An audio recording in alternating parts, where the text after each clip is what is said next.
At the party, my wife announced we were in an open relationship. I simply said, "As you wish," then asked her gorgeous friend out in front of everyone. What her friend said next made the whole room gasp. I never imagined that a casual Friday evening at the Worthington estate would become the moment everything changed, but sometimes life has its own timeline that doesn't consult your plans. The irony wasn't lost on me that this particular gathering was supposed to celebrate new beginnings, as Marcus and Diana had just returned from their anniversary trip to Tuscany with stories of discovering rare vintages in family-owned vineyards. I was actually enjoying myself at Marcus and Diana's wine tasting event, discussing the complex notes of a 2015 Bordeaux with Elena, a local sommelier who had fascinating insights about how terroir affects flavor profiles. The evening had started perfectly. I'd arrived early to help Marcus set up the tasting stations, arranged the crystal glasses in proper order, and even suggested the pairing of aged cheeses that had everyone raving about the thoughtful combinations. The gathering was intimate but sophisticated, maybe 30 people from our social circle, all successful professionals who appreciated good wine and intelligent conversation rather than the superficial networking events Stephanie usually preferred. The Worthington estate provided the perfect backdrop with its floor-to-ceiling windows overlooking manicured gardens, antique furniture that spoke of generations of refined taste, and that subtle lighting that made everyone look their best while maintaining an atmosphere of elegant sophistication. I should have recognized that particular gleam in Stephanie's eyes as she moved through the room like a predator stalking prey, the same calculating look she got before making what she called her bold moves in social situations that usually left someone feeling uncomfortable or diminished. She had been unusually animated all evening, laughing too loudly at mediocre jokes, touching people's arms when she spoke, and positioning herself at the center of every conversation circle like she was performing rather than participating. The warning signs were all there, but I was too focused on actually enjoying meaningful conversations about art, travel, and the fascinating process of wine aging to notice her building towards something dramatic. She cleared her throat and tapped her champagne flute with a silver spoon, the crystal chime cutting through the murmur of conversations about vintage collections, upcoming gallery openings, and summer vacation plans to European wine regions. "Everyone, I have an exciting announcement to share," she said, her voice carrying that forced brightness she used when she wanted to control a room and become the absolute center of attention. The conversations died instantly, 30 pairs of eyes turning toward my wife as she stood there in her designer cocktail dress, looking like she owned the moment and everyone in it. I watched from across the room, still holding my wine glass, as she savored the power of having commanded complete silence from a room full of accomplished people. "Victor and I have decided to embrace a more modern approach to marriage," she continued, her smile growing wider as she fed off the attention like it was oxygen she needed to survive. "We're opening our relationship and exploring connections with other people. It's really quite liberating once you move past conventional thinking." The silence that followed was so complete I could hear the antique grandfather clock ticking in the corner, the soft hum of the wine refrigerator, and what sounded like someone's sharp intake of breath from the direction of the kitchen doorway. I felt every gaze shift from Stephanie to me, waiting for my reaction, probably expecting anger, embarrassment, desperate pleading, or maybe even a dramatic confrontation that would give them something to discuss at dinner parties for months. The weight of their collective attention should have been crushing, but instead I felt oddly calm, like I was watching this scene unfold from outside my own body. Instead, I calmly set down my wine glass on the mahogany side table, took a measured breath, and looked directly at Isabella, Stephanie's colleague from the art gallery who had been standing near the French doors leading to the garden, observing the entire scene with those intelligent dark eyes that missed absolutely nothing. Isabella was everything Stephanie pretended to be, genuinely sophisticated without being pretentious, naturally elegant without requiring constant validation, and brilliant in her field without needing to announce her credentials to every person she met. She had been quietly engaging in thoughtful conversations all evening, asking insightful questions about the wine selection, sharing fascinating stories about art authentication, and somehow making everyone she spoke with feel more interesting and valued. "Isabella," I said, my voice carrying clearly across the silent room with steady confidence that surprised even me, Would you like to accompany me to the Children's Hospital Charity Gala next Saturday? I believe it's going to be a lovely evening, and I think you'd genuinely enjoy the silent auction. They're featuring some remarkable contemporary pieces from local artists. The room remained completely frozen as Isabella's lips curved into what I can only describe as a devastating smile that somehow managed to be both gracious and absolutely lethal. She looked directly at Stephanie with those perceptive eyes, then back to me, and said in her cultured voice that somehow managed to be both warm and cutting, "I'd be delighted, Victor. And unlike some people here, I actually know how to appreciate a good man when I see one." The elegant gathering erupted into shocked whispers and barely contained gasps as Isabella's words hit the room like a perfectly thrown dart finding its target. I watched Stephanie's confident facade crumble in real time, her face cycling through confusion, disbelief, and finally raw panic as she realized her carefully orchestrated power play had just spectacularly backfired in the most public way possible. The woman who moments earlier had been commanding the room's attention with her bold announcement now looked like someone who had just watched her house of cards collapse in a strong wind. Her mouth opened and closed wordlessly as she tried to process that her own colleague, someone she considered a friend and ally, had just publicly declared herself a better option while accepting a date invitation that Stephanie had inadvertently created the opening for. Marcus and Diana exchanged one of those meaningful glances that married couples perfect after years together, the kind of silent communication that said they'd be discussing this evening in detail once their guests left and they could properly dissect what had just transpired in their elegant living room. I noticed several other guests were clearly struggling not to smile at the unexpected turn of events, particularly Rebecca from the museum board, who had always seemed uncomfortable with Stephanie's tendency to dominate conversations and make everything about herself. The social dynamics in the room had shifted completely, and everyone could feel it. Stephanie was no longer the puppet master controlling the evening's drama, but instead had become the victim of her own manipulation. Isabella collected her elegant black clutch from the side table where she'd placed it earlier, her movements graceful and deliberate as she prepared to make what I suspected would be a perfectly timed exit that would leave maximum impact. She approached me with that same composed confidence she'd displayed all evening, extending her hand in a gesture that was both professional and somehow intimate. "I'll text you the details about Saturday," she said, her voice warm but loud enough for everyone to hear, "and thank you for thinking of me. It's refreshing to meet someone who actually follows through on their invitations." The pointed reference to follow through felt like another calculated strike at Stephanie, who was notorious for making grand plans and social commitments that somehow never materialized into actual action. Isabella then turned to Marcus and Diana with perfect social grace, thanking them for such a memorable evening and fascinating wine selection, before making her way toward the front door with the kind of dignity that made everyone else in the room suddenly feel like they were witnessing something significant. Stephanie finally found her voice, though it came out higher and more strained than her usual controlled tone. "Wait, Isabella, I think there's been some kind of misunderstanding here," she called out desperately, taking several quick steps toward her colleague like she could somehow physically stop the situation from spiraling further out of her control. "I was just making conversation, being provocative to spark interesting discussion among friends.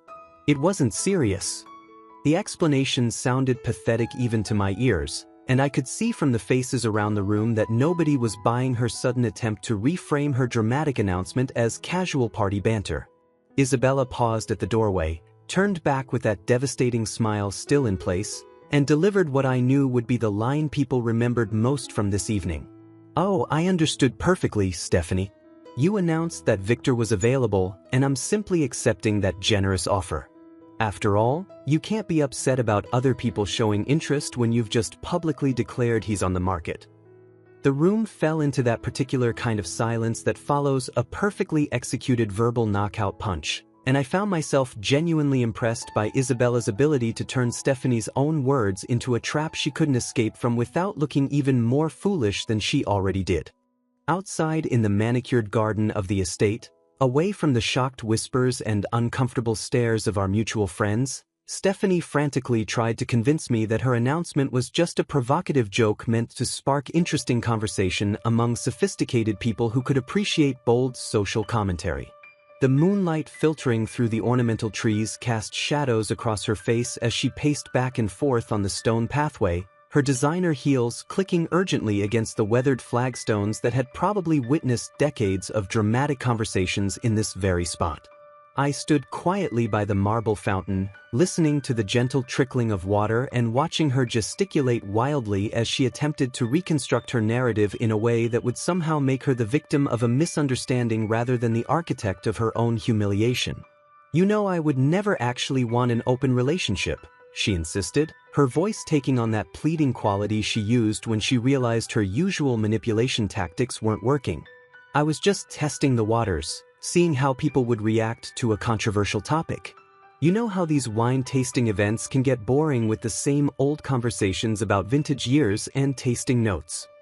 I methodically dismantled her excuses with the patience of someone who had finally seen behind the curtain and was no longer impressed by the performance. "Stephanie, you've been dropping hints for months about Derek from your gallery," I said, watching her face change as she realized I'd been paying attention to things she thought I'd missed. "Those suspicious late-night inventory sessions that somehow required just the two of you, the weekend client meetings that always seemed to involve expensive restaurants and never resulted in any actual sales you could discuss." Her defensive protests grew increasingly desperate as she tried to rewrite recent history, claiming that Derek was just a colleague who needed mentoring and that I was reading too much into innocent professional interactions. "You're being paranoid," she said, but her voice lacked conviction and her eyes kept darting away from mine like she was searching for an escape route from this conversation. I calmly explained that open relationships work both ways, and she didn't get to unilaterally set rules that only benefit her agenda while expecting me to remain faithful and available whenever she decided she needed emotional or financial support. "If you want to explore connections with other people, that's your choice," I continued, my voice steady and measured. "But you don't get to be shocked when I exercise the same freedom you just announced to 30 people." When she realized I was completely serious about the charity gala with Isabella, Stephanie's composed exterior completely shattered like expensive crystal hitting a marble floor. The mask of sophisticated control she'd worn all evening disappeared, replaced by raw panic and desperate fury that she could no longer contain or disguise. "You can't seriously be planning to go through with this ridiculous charade," she said, her voice rising to a pitch that probably carried back to the house. "Isabella was just being dramatic for effect, trying to embarrass me in front of our friends. She doesn't actually want to date you." The argument escalated when she threatened to call Isabella immediately and demand she cancel, claiming that as her colleague and friend, Isabella owed her loyalty and should respect the boundaries of our marriage. I reminded her that Isabella was an independent, accomplished woman who made her own decisions about who she wanted to spend time with, unlike the controlling dynamic Stephanie had tried to establish in our relationship where she expected to dictate terms while facing no consequences for her own choices. "Isabella can make her own decisions about Saturday," I said firmly, "and frankly, after watching how you've treated me tonight, I think she's demonstrated better judgment in 5 minutes than you have in 5 years. That comment hit harder than I intended, but I realized it was also more honest than anything I'd said to Stephanie in a very long time. The truth was that Isabella's immediate recognition of my worth, her instinctive defense of my dignity, and her graceful handling of an impossible social situation had shown me what it felt like to be valued rather than tolerated. Over the following days, Stephanie alternated between tearful apologies and furious accusations, revealing the depth of her manipulative nature as she cycled through every emotional manipulation tactic in her considerable arsenal, trying desperately to regain control of a situation that had completely escaped her ability to manage or spin. I watched this performance with the detached fascination of someone studying a particularly interesting psychological case study, finally seeing patterns I'd been too close to recognize when I was still emotionally invested in maintaining peace at any cost. Monday morning brought sobbing phone calls about how she'd made a terrible mistake and just needed me to understand that she was going through a confusing period in her life where she didn't know what she wanted. Tuesday featured angry voicemails accusing me of being vindictive and cruel, claiming I was trying to humiliate her publicly by following through on something she'd said in a moment of poor judgment influenced by too much champagne and social pressure. Wednesday brought elaborate explanations about how sophisticated couples in major cities often discussed open relationships as intellectual exercises, and I was being provincial and narrow-minded by taking her comments literally instead of understanding the nuanced social commentary she was attempting. I discovered the real truth through Marcus, who called me Thursday afternoon with information that finally made the entire evening click into perfect, pathetic focus. "I thought you should know," he said, his voice carrying that careful tone people use when they're about to deliver news that's both illuminating and disappointing. "Derek apparently turned Stephanie down weeks ago when she made a pass at him at that gallery opening downtown." Rebecca heard it from Jennifer, who works with Derek's girlfriend at the marketing firm. "He told Stephanie he wasn't interested in married women and suggested she work on her relationship with you instead of looking for external validation." The timing of Stephanie's public announcement suddenly made perfect sense. She hadn't been planning to pursue Derek as part of some grand open relationship philosophy, but rather was trying to save face after being rejected by creating a narrative where she was the one choosing to explore options rather than being turned down by someone she'd pursued. The sophisticated lifestyle experimentation was just elaborate cover for wounded pride and desperate attempt to regain some semblance of control over a situation where she'd been clearly dismissed by her target. During one particularly heated argument Thursday night, Stephanie accidentally revealed the full scope of her manipulative planning when she demanded I cancel the charity gala because I was supposed to fight for our marriage rather than actually taking advantage of the arrangement she'd publicly created. "This isn't how this was supposed to work," she screamed, finally showing me the real anger and frustration she'd been hiding behind her sophisticated explanations and emotional appeals. "You were supposed to be upset, to beg me not to do this, to prove that you couldn't live without me by refusing to let other people have access to our relationship." The admission was stunning in its naked honesty. She had never intended to actually open our relationship, but had planned to use the threat of it as emotional leverage to make me more compliant, more grateful, more willing to tolerate her increasingly entitled behavior without questioning her motives or demanding equal treatment. Her mask completely slipped when she continued, "Men are supposed to be territorial about their wives. You're supposed to be fighting other men away from me, not inviting them closer or worse, going after other women yourself." I realized that 7 years of subtle put-downs, public corrections, and emotional manipulation had all been building toward this moment of ultimate control, where she would threaten to leave or share herself with others, and I would supposedly panic and become more devoted, more subservient, more willing to accept whatever terms she dictated. The fact that I'd instead calmly accepted her announcement and immediately demonstrated that the same freedom applied to me had completely shattered her understanding of how our relationship dynamic was supposed to work. She'd expected tears, pleading, desperate promises to be better, more attentive, more whatever she claimed I was lacking, not calm acceptance and immediate action that treated her announcement as a genuine offer of freedom rather than a manipulation tactic designed to increase her power over me. After Stephanie attempted to manipulate our mutual friends by calling them with carefully crafted versions of events that painted me as vindictive and emotionally abusive, even going so far as to contact my family members with tearful stories about how I was destroying our marriage over a misunderstanding, I made the decisive choice to consult a divorce attorney and protect myself from what was clearly escalating into a campaign of character assassination.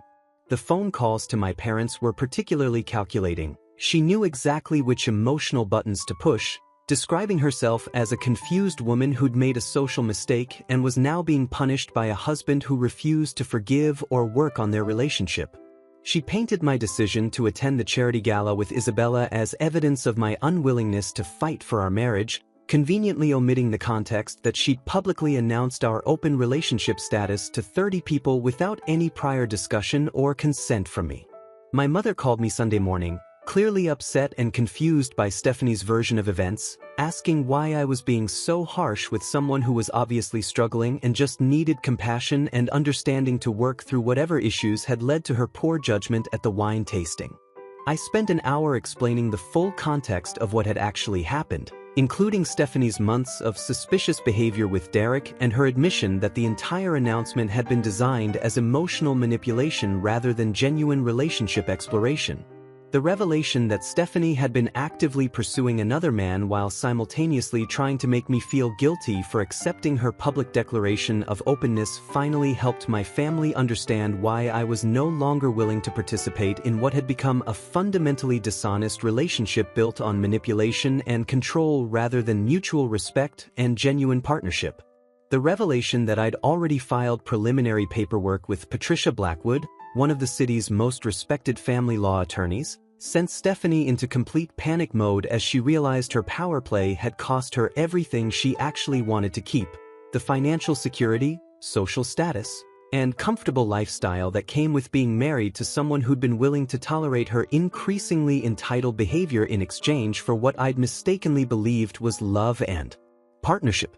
Patricia had listened to my story with the kind of professional detachment that comes from years of seeing similar patterns, taking detailed notes about Stephanie's public announcement, her attempts to manipulate our social circle, and her admission that the entire scenario had been designed as emotional leverage rather than genuine relationship renegotiation. What you're describing is classic emotional manipulation with elements of public humiliation designed to increase her control over the relationship dynamic, Patricia explained during our first meeting. The fact that she's now attempting to reframe your reasonable response as vindictive behavior suggests she's operating from a playbook of manipulation tactics rather than genuine remorse or desire to repair the damage she's caused. She tried one final desperate manipulation by showing up at my office Tuesday afternoon with red-rimmed eyes and promises of couples therapy, marriage counseling, and whatever professional help I thought we needed to work through what she now characterized as a temporary breakdown in judgment brought on by work stress and social pressure from her more progressive colleagues at the gallery. "I'll do whatever it takes," she said, standing in my office doorway like a supplicant seeking forgiveness, her voice taking on that vulnerable quality she'd perfected for maximum emotional impact. "Therapy, counseling, meditation retreats, whatever you think will help us get back to where we were before Friday night." But I had already emotionally detached from the toxic dynamic that had defined our relationship for years, finally seeing clearly how many times I'd been manipulated into accepting unacceptable behavior by similar performances of vulnerability and promises of change that never materialized into actual behavioral modifications. The woman standing in my office wasn't offering genuine change or accountability. She was simply trying a different manipulation tactic now that her usual methods had failed to produce the desired result of increased control and decreased independence on my part.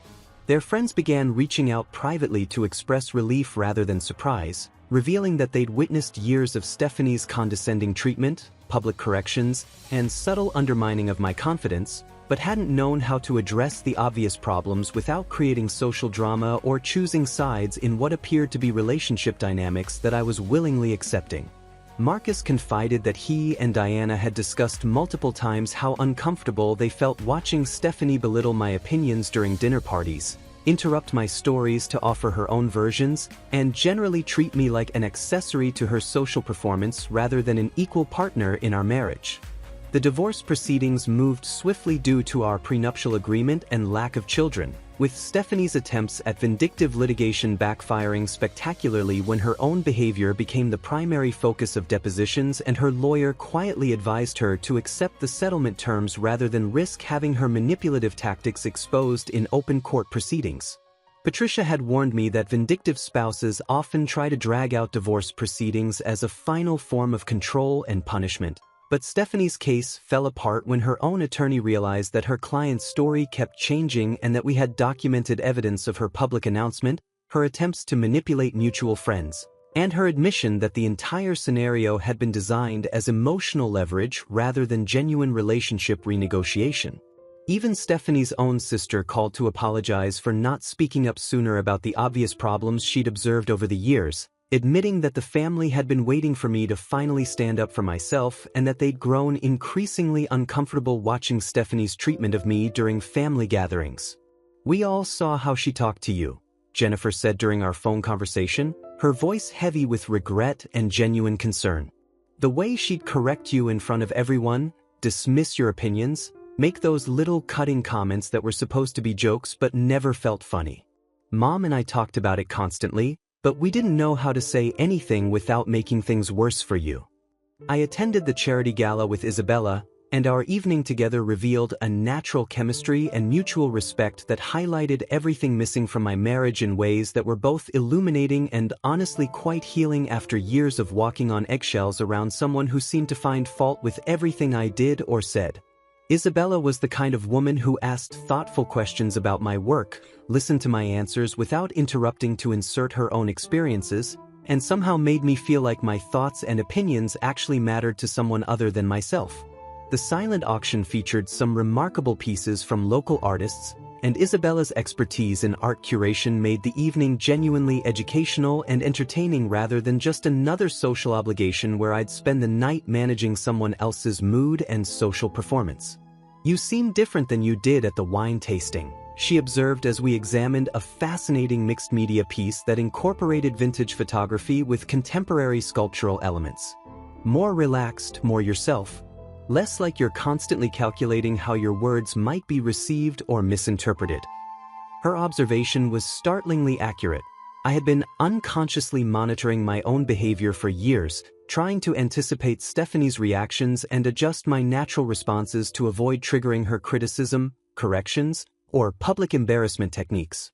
While Isabella made it clear she wasn't interested in being a rebound relationship or getting involved in the complicated aftermath of my marriage, we developed a genuine friendship based on honesty, shared interests, and mutual respect rather than manipulation, control, or the kind of transactional dynamic that had characterized my relationship with Stephanie.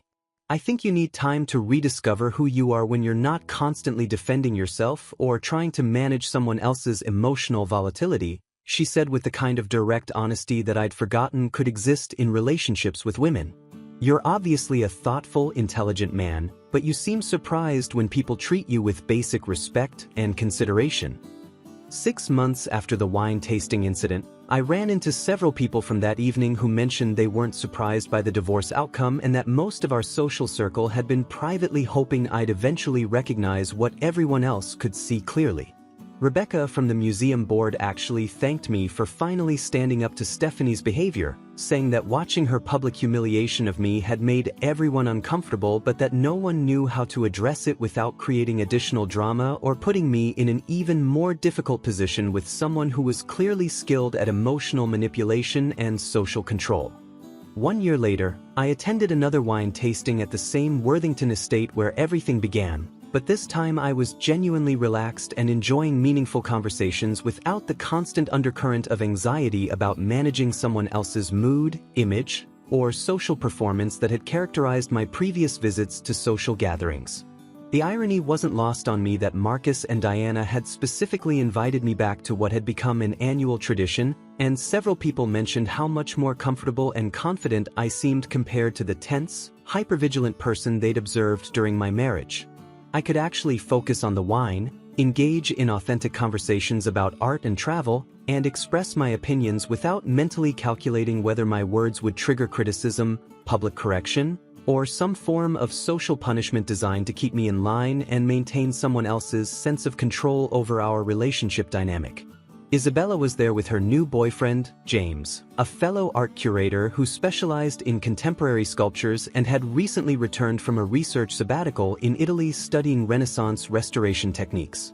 They all shared a friendly conversation with me that demonstrated the healthy boundaries and mutual respect I had learned to expect and demand in all my relationships, both romantic and platonic, after spending too many years accepting treatment that diminished my confidence and made me question my own perceptions of reality. "You look genuinely happy," Isabella observed as we discussed the evening's wine selection and the fascinating stories Marcus had shared about discovering small family vineyards during his recent trip to the Loire Valley. "There's something different about your energy now, like you're not carrying invisible weight on your shoulders anymore."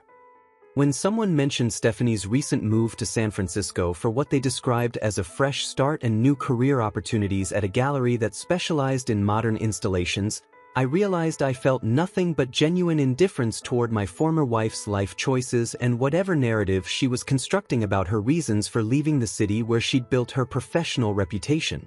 The absence of any emotional reaction, positive or negative, was perhaps the strongest indicator of how completely I'd moved beyond the toxic dynamic that had defined 7 years of my life and how successfully I'd rebuilt my sense of self-worth around healthier standards and expectations.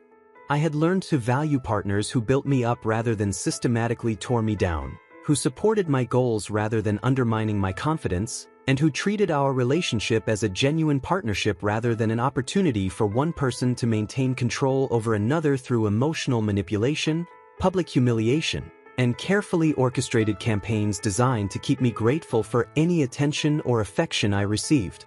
I had started dating someone new, Caroline, a financial planner who shared my appreciation for thoughtful planning, genuine conversation, and the kind of quiet confidence that comes from knowing your own worth without needing to constantly prove it at someone else's expense. She had her own successful practice, her own circle of friends, and her own interests that she pursued with the same methodical dedication I brought to my work, creating a relationship dynamic based on mutual respect and genuine compatibility rather than manipulation, control, or the exhausting emotional labor of constantly managing someone else's insecurities and need for validation.